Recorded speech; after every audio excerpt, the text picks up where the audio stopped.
I need my choir. I don't know my part. Burt Reynolds and Jerry Reed were giants of their time, one reshaping Hollywood with effortless charisma, the other redefining American music with instinct and grit. On screen, their friendship looked simple, even joyful, built on laughter and shared roots. But, away from the spotlight, their connection followed a far more complicated path.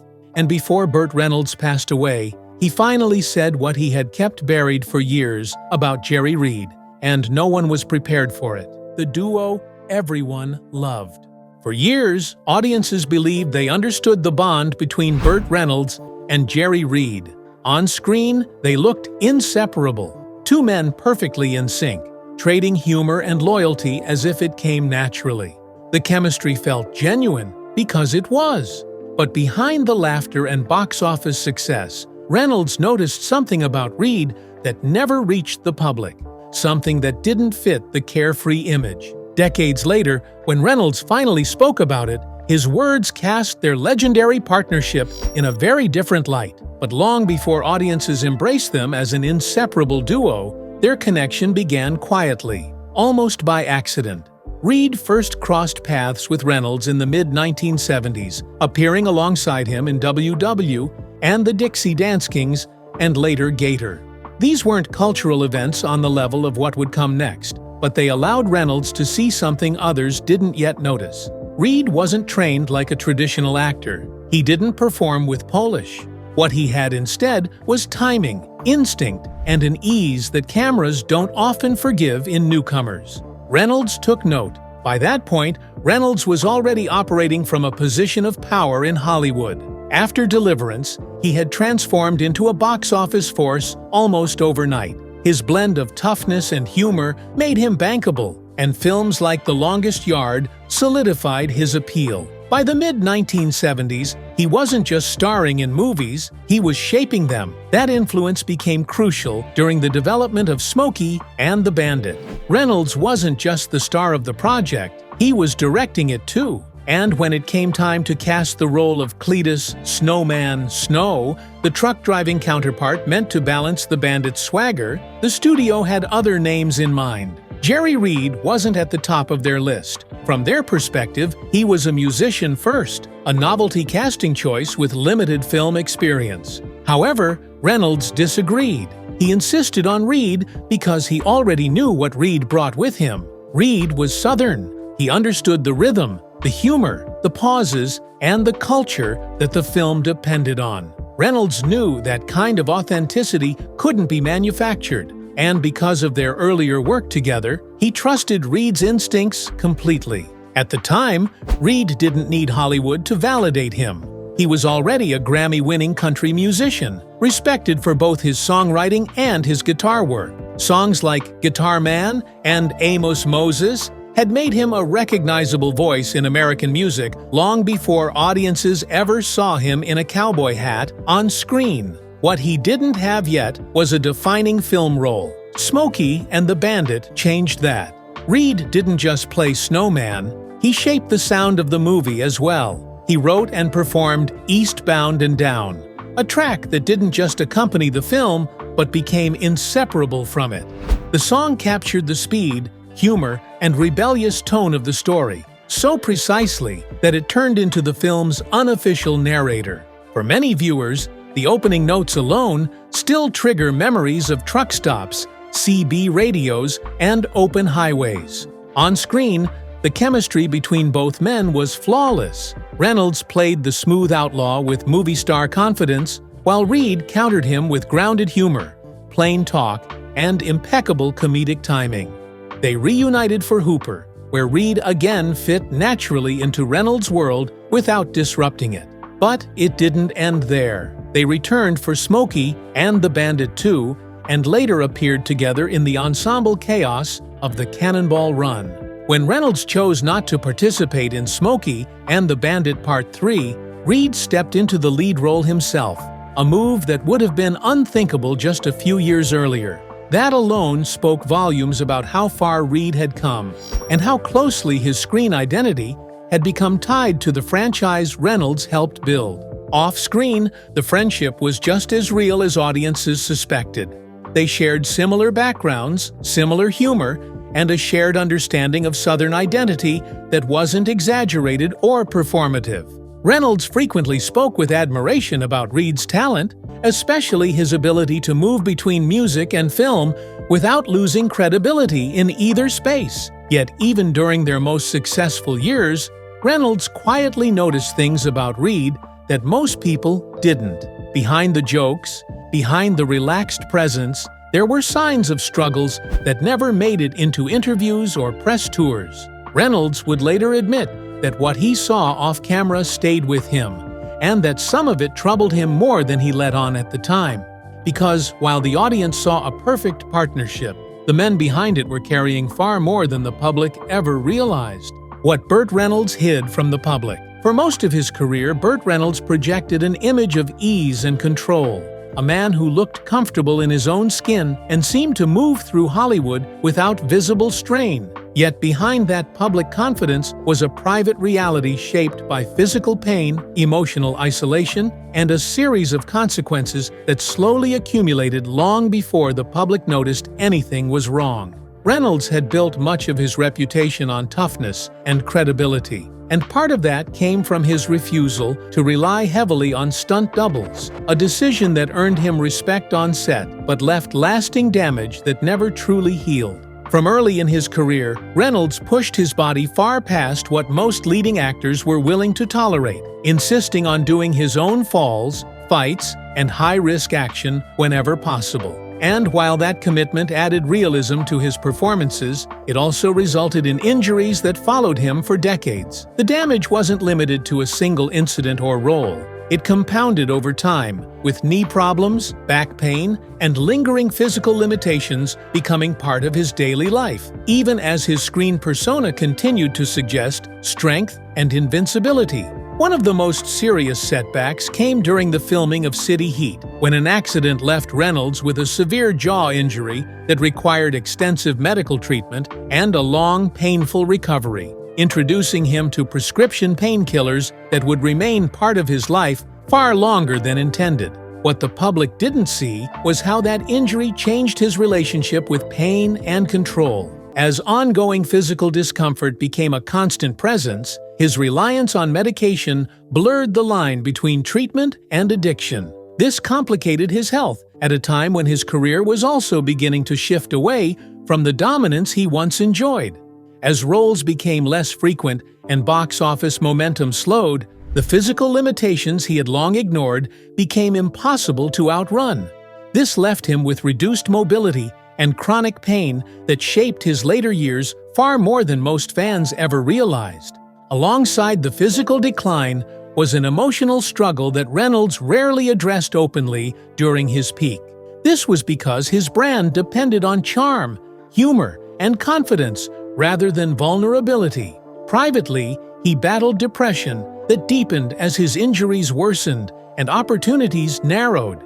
He later acknowledged feeling isolated during periods when he was still recognizable everywhere he went. He described a sense of loneliness that had little to do with fame and everything to do with unresolved regret, and the erosion of stability he once took for granted.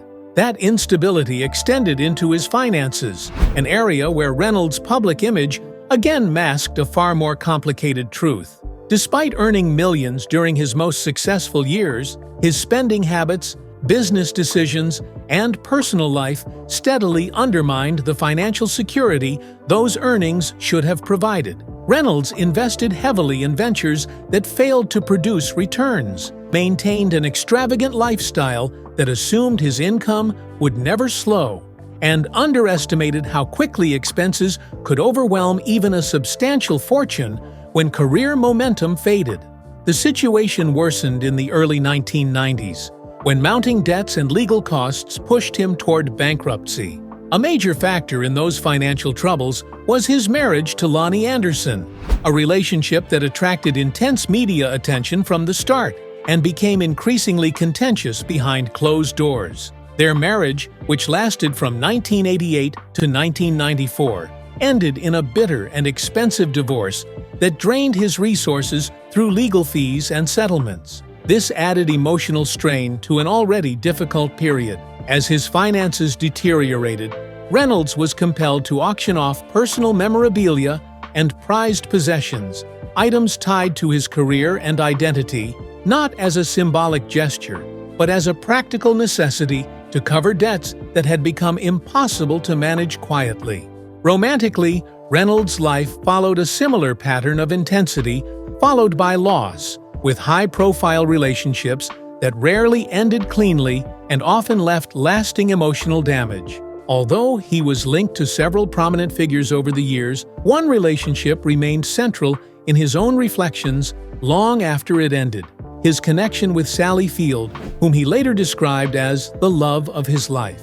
Their relationship, which unfolded during the height of his fame, ended in the early 1980s. Reynolds would later admit that the breakup haunted him more than he allowed anyone to see at the time, becoming a source of regret that resurfaced repeatedly as other aspects of his life unraveled. As the years moved on, the gap between Burt Reynolds' reputation and his actual position in Hollywood grew wider, because after dominating the box office throughout the 1970s and into the early 80s, the momentum that once carried his career began to slow in ways that were difficult to reverse. A string of underperforming films weakened his reliability as a leading man. Stories about clashes on set and resistance to studio expectations followed him into rooms where decisions were made. This gradually reshaped how executives viewed him.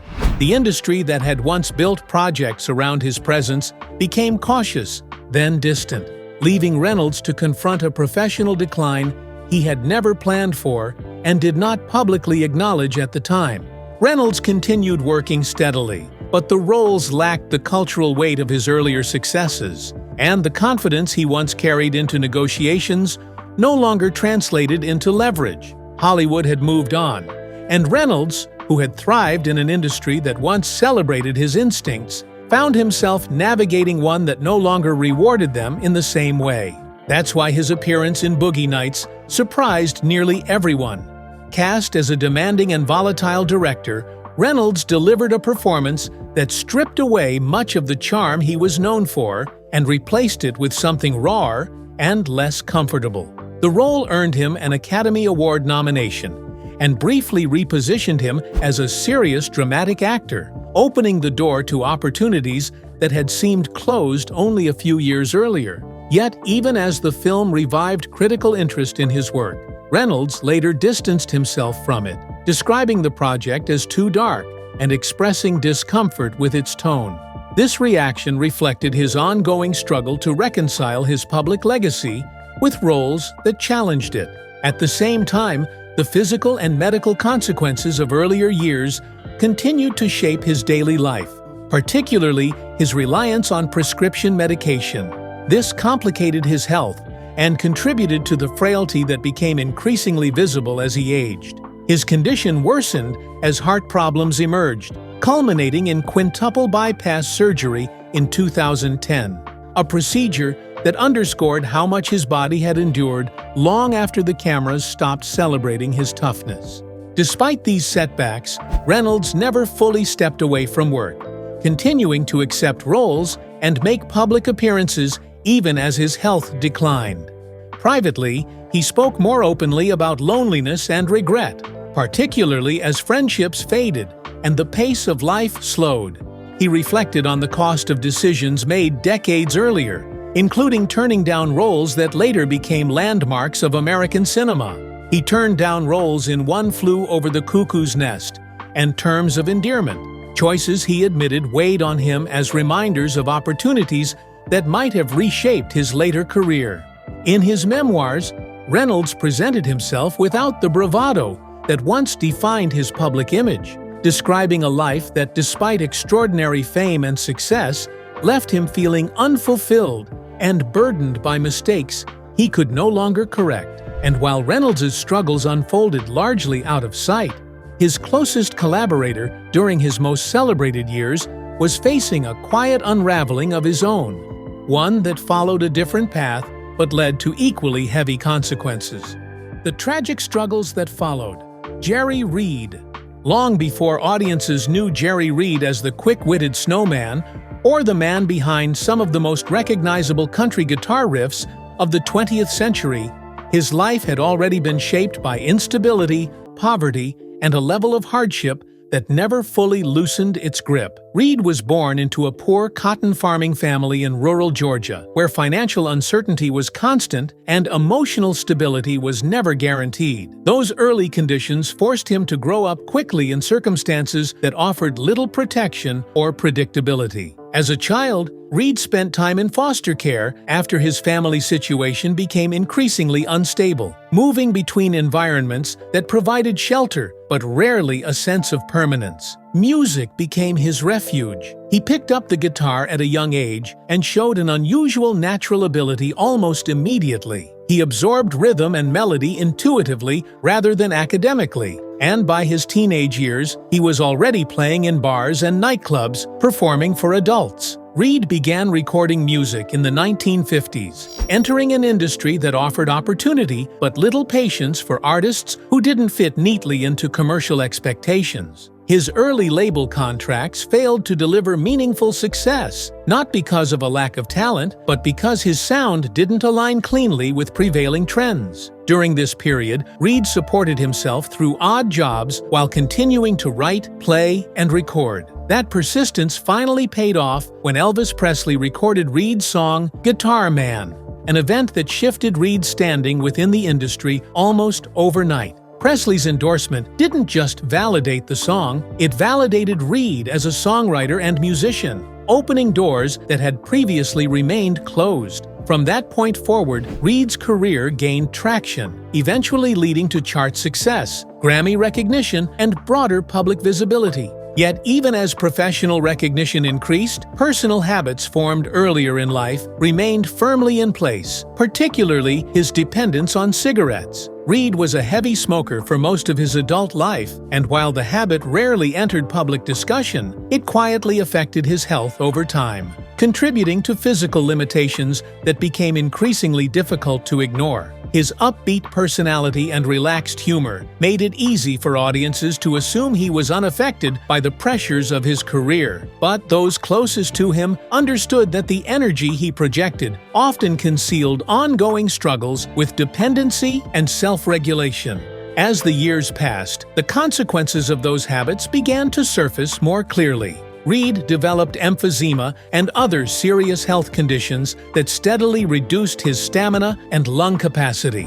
Performing, once second nature to him, became physically demanding, then exhausting, and increasingly unmanageable. Yet Reed resisted stepping away entirely, continuing to record and appear on stage as long as his body allowed. His decline was not sudden, it was relentless, marked by shorter performances, fewer appearances, and long stretches away from the spotlight. During this time, Reed focused on writing and recording when possible, determined to remain creatively active even as physical strength faded. His voice, once effortless and commanding, grew strained, and his ability to play for extended periods diminished. As Jerry Reed's profile expanded beyond music and into film, a new set of pressures followed. Because while audiences embraced him on screen, the industry rarely imagined him outside a narrow range of roles. In films like Smokey and The Bandit and Hooper, Reed became closely associated with the comic Southern sidekick, a presence built on humor, warmth, and instinct rather than transformation. Although those performances were widely loved, they gradually fixed expectations around what he was allowed to be as an actor. Decades later, when he appeared in The Waterboy, the role reinforced that same public image, entertaining audiences while quietly confirming that Hollywood still saw him through a familiar lens. That typecasting created a subtle but persistent tension in Reed's career. Outside of film, he was already recognized as a serious musical innovator, admired for his guitar technique, songwriting skill, and creative range. On set, however, those credentials rarely translated into opportunities that challenged him dramatically. And while Reed never publicly waged battles over roles, it was clear that acting remained secondary to how the industry perceived him. His film career brought visibility and steady work, but it never reached the creative or cultural height of his music. This left him respected, recognizable, and yet constrained within a narrow identity he had little control over reshaping. Financially, Reed's journey mirrored that of many musicians who came of age before artists routinely retained ownership and long-term control over their work. Early in his career, inconsistent income and uneven royalty structures meant that success did not always translate into financial security. This forced him to remain active and adaptable, even during periods when his name carried weight. The country music industry, especially as it evolved through the 1970s and 80s, rewarded novelty and youth aggressively. Hence, Reed found himself having to continually adjust his sound, his collaborations, and his public presence to remain viable in a landscape that rarely stood still.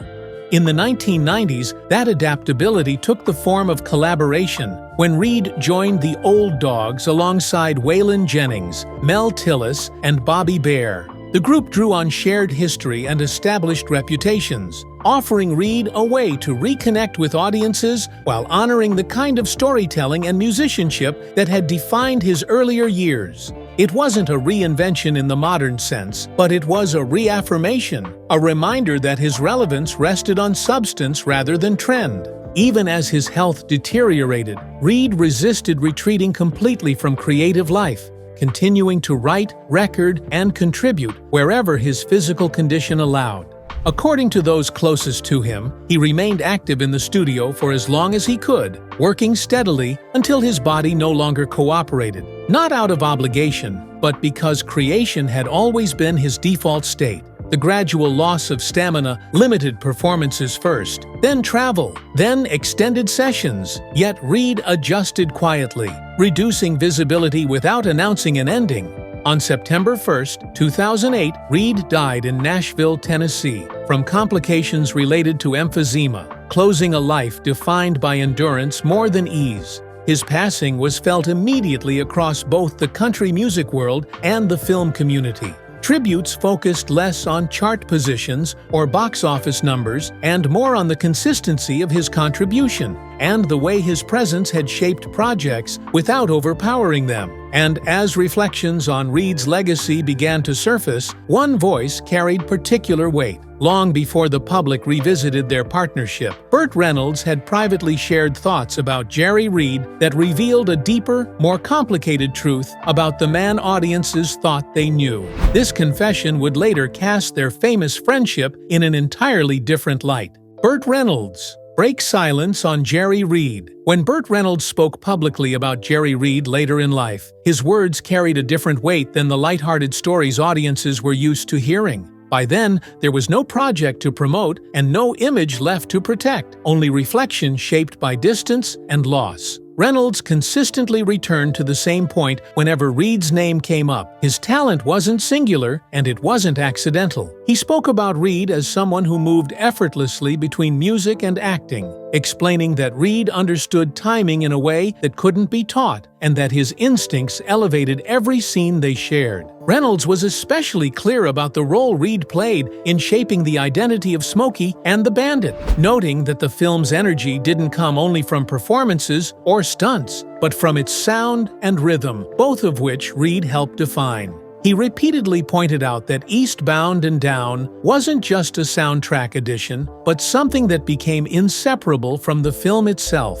Reynolds credited Reed's authentic Southern presence and sharp comic timing with grounding the movie, saying that Reed brought a balance that allowed the humor to land without feeling forced or exaggerated. Beyond talent, Reynolds made it clear that their relationship extended far beyond professional convenience. He described Reed not as a co-star, but as a genuine friend, someone who shared his love of humor, storytelling, and country culture, someone whose company felt natural rather than strategic. Reynolds emphasized that what audiences saw on screen wasn't manufactured chemistry, but a real bond that carried into their time off camera, shaping how the films were made and how scenes unfolded. According to Reynolds, Reed's presence gave the Smokey films a looseness and warmth that couldn't have been replicated with someone else. After Reed's death in 2008, Reynolds' tone shifted noticeably whenever he spoke about him, and interviews from that period revealed a level of emotion he rarely allowed himself to show publicly. he admitted that Reed's passing affected him deeply, explaining that their connection went far beyond shared screen time, and that losing Reed meant losing one of the few people in Hollywood he trusted completely. Reynolds referred to Reed as a brother, a term he didn't use casually, underscoring how rare that level of trust had been in an industry where alliances were often temporary. Reynolds also revisited the now-famous casting story, recalling how Reed initially declined Smokey and the Bandit because of scheduling conflicts and how he responded without hesitation. Reynolds repeated his own words with amusement and certainty. "Well, I'll just drive to your house, throw you in the car, and take you to the set myself." He explained that the insistence was because he believed Reed was the only person who could play Cletus, Snowman Snow, the right way. When reflecting on Reed taking over the Bandit role in Smokey and the Bandit Part 3, Reynolds approached the subject with humor rather than defensiveness, acknowledging Reed's willingness to step in when he chose not to return. Though Reynolds distanced himself from the third film, he expressed respect for Reed's good-natured approach and his readiness to carry the franchise forward. Reinforcing the same conclusion Reynolds reached repeatedly in his later years, that Jerry Reed wasn't just part of his success, but one of the few people who truly shared it with him. Reed himself would also speak about Reynolds and reveal what he had carried quietly for years. Jerry Reed's confession about Reynolds. When Jerry Reed spoke about Burt Reynolds, he revealed how central Reynolds had been to his journey in film. Reed consistently framed Reynolds as a loyal friend who opened doors at moments when Hollywood wasn't naturally inclined to do so, and he never wavered on the fact that his screen career changed because Reynolds was willing to push for him when others hesitated. Reed acknowledged openly that his casting in Smokey and the Bandit did not happen by accident or studio enthusiasm, but because Reynolds insisted. He credited Reynolds with recognizing something in him that went beyond novelty or comic relief, and he understood that without that insistence, the role of Cletus Snowman Snow might easily have gone to someone else. In interviews, Reed often smiled when recalling that period, speaking with a familiarity that suggested gratitude without exaggeration and respect without performance, making it clear that Reynolds' support was not transactional but personal. One of the stories Reed returned to most often illustrated that relationship more clearly than any formal tribute ever could. When Reynolds first called him about joining Smokey and the Bandit, Reed hesitated, explaining that he had scheduling conflicts and obligations that made committing to the film difficult. Reynolds' response, according to Reed, wasn't negotiation or persuasion in the traditional sense, but insistence. Reed understood at that moment that Reynolds wasn't posturing. He wanted Reed in the film badly enough to remove every obstacle himself, and that level of determination carried weight. Reed agreed to join the project, and what followed became one of the most recognizable partnerships in popular film of the era. A decision Reed later acknowledged changed how audiences and studios viewed him. Years later, when Reynolds declined to return for Smokey and the Bandit Part 3, Reed found himself in an unexpected position, stepping into the role that had defined Reynolds' screen persona. Rather than treating the moment with reverence or hesitation, Reed spoke about it with the same irreverent humor that had always been part of his appeal, capturing both excitement and disbelief. He joked openly about the shift, saying, "I get to be the bandit, I don't have to drive the truck, don't have to haul anything." He followed that with another line that audiences remembered just as clearly. "I'm going to be the bandit. I get to wear the hat and drive the car. I love this." Though delivered with humor and in character, the remarks reflected Reed's awareness of what the role represented. Not just a change in wardrobe, but a symbolic moment in his relationship with Reynolds and the franchise they had built together. Reed never framed the opportunity as replacing Reynolds, but as stepping into something his friend had made possible in the first place. What Reed never did was overstate his role in Reynolds' life or claim parity with him in the Hollywood hierarchy, choosing instead to let small stories and unpolished remarks speak for themselves. If you enjoyed this video, don't forget to click on the next video on your screen, like this video, and subscribe to our channel for more updates.